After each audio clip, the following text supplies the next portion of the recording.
Ce mercredi 16 avril 2025, sous la présidence du chef de l'État, M. Patrice Talon, le Conseil des ministres s'est réuni et a pris les décisions dont voici la substance.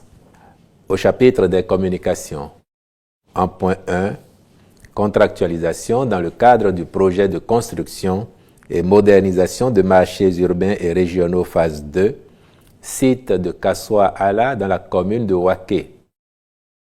Le marché régional de Kassoa-Ala à Waké se distingue par son potentiel économique et sa position géostratégique dans la partie septentrionale du pays. À ce titre, il figure dans le lot des 12 infrastructures prévues pour la phase 2 du projet. Ces atouts lui confèrent un caractère prioritaire et le Conseil a approuvé sa mise en chantier diligente en attendant l'aboutissement des procédures concernant les autres sites. Les ministres concernés veilleront à la finalisation des formalités irrelatives en prélude aux travaux. En point 2, mission de contrôle technique des projets de reconstruction du Hall des Arts et de construction d'une piste de karting à Cotonou. Dans le cadre du démarrage imminent de ces projets, qui participent de la modernisation et de l'attractivité de la ville de Cotonou, il a été autorisé la signature des marchés avec des cabinets spécialisés pour la mission de contrôle technique indispensable. Les ministres chargés du cadre de vie, de l'économie et des finances devront s'assurer de la bonne exécution des prestations. En point 3, réalisation d'une étude de faisabilité sur les métiers du transport et de la logistique.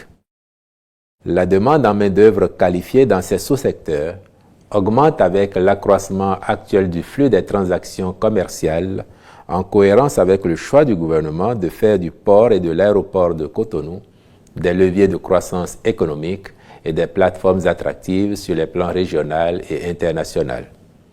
Aussi, en plus du développement des infrastructures routières en cours dans tout le pays, le transport fluvial doit-il être promu pour les liaisons entre certaines villes et avec d'autres pays limitrophes, l'objectif étant de faciliter la mobilité urbaine et interurbaine.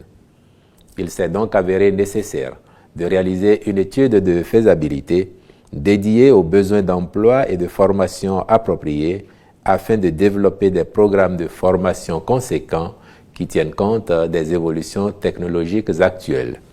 En point 4, approbation du plan stratégique 2025-2029 du ministère du Cadre de vie et des Transports en charge du développement durable.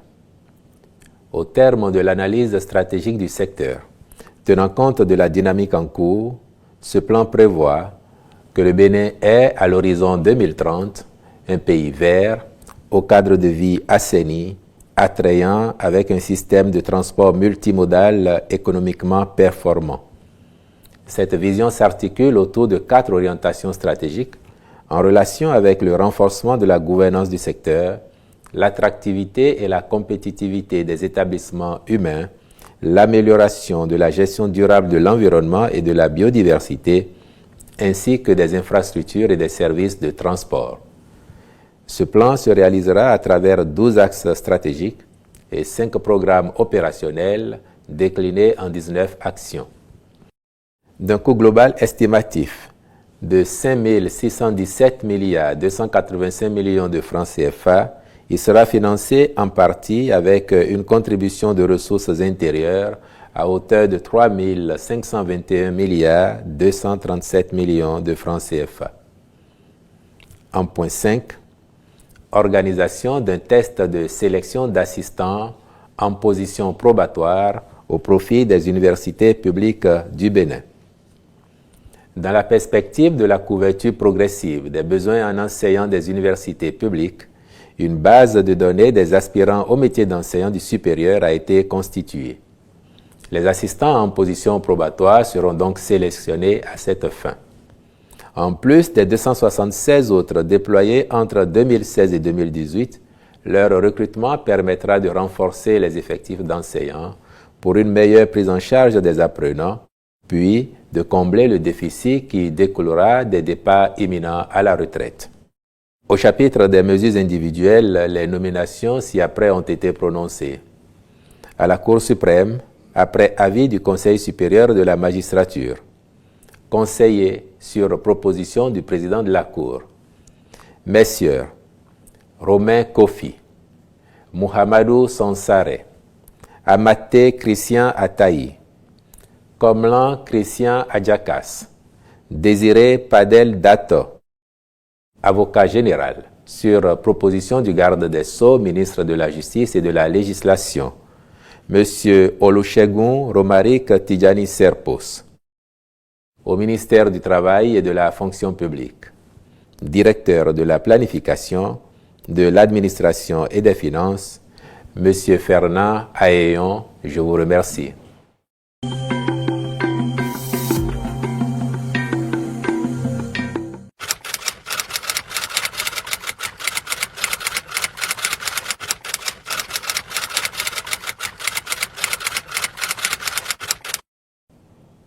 Il y a une pratique qui a été enregistrée dans notre pays, qui ne date pas de maintenant, à savoir que dans les établissements publics ou privés, surtout privés, lorsque les parents d'élèves ne se sont pas acquittés des frais de scolarité de leurs enfants, les établissements, à l'occasion des devoirs composés, renvoient les enfants chez eux pour mettre la pression sur les parents.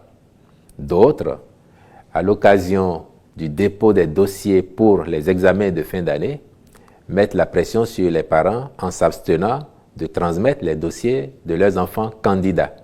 Et donc la note que vous évoquez avait pour objectif de rappeler aux responsables d'établissements, publics comme privés, qu'il est interdit de renvoyer les enfants chez eux en les empêchant de prendre part aux compositions ou de s'abstenir de transmettre leur dossier d'examen pour mettre la pression sur leurs parents.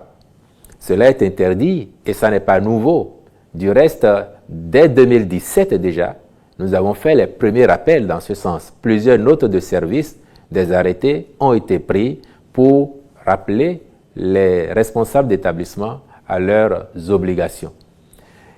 Il va sans dire que cette mesure n'appelle pas de la part des parents d'élèves une attitude contraire à celle de personnes responsables.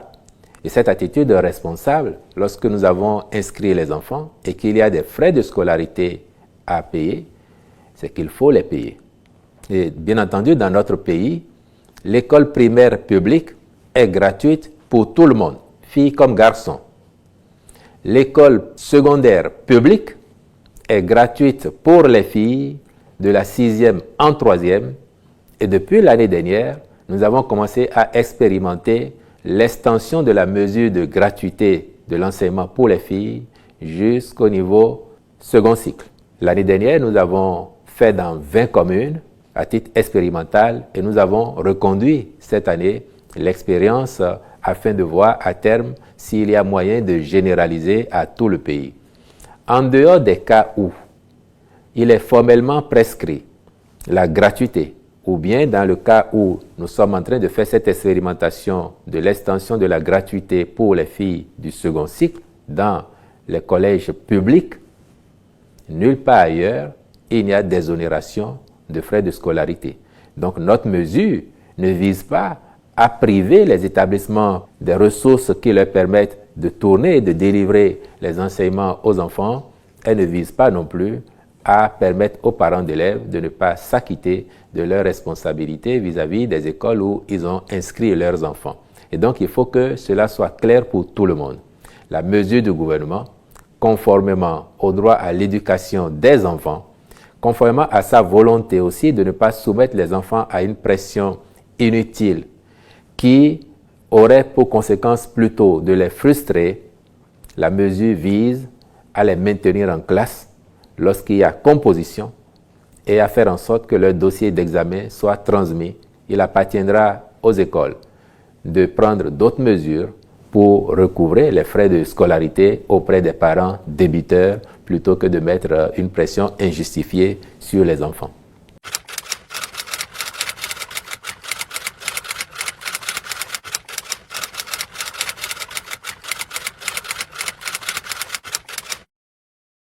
Vous avez raison de considérer que c'est une bonne nouvelle pour les populations de Waké. Ce d'autant que la reconstruction de ce marché est une vieille attente datant de plusieurs décennies, attente réitérée au président de la République à l'occasion de son passage dans la commune et attente à l'égard de laquelle le président Patrice Talon avait pris l'engagement de s'en occuper personnellement. Et vous vous interrogez sur comment ça va être fait. Je vous rassure tout de suite, ça va être reconstruit aux normes de la rupture, comme les autres marchés que nous avons déjà fait.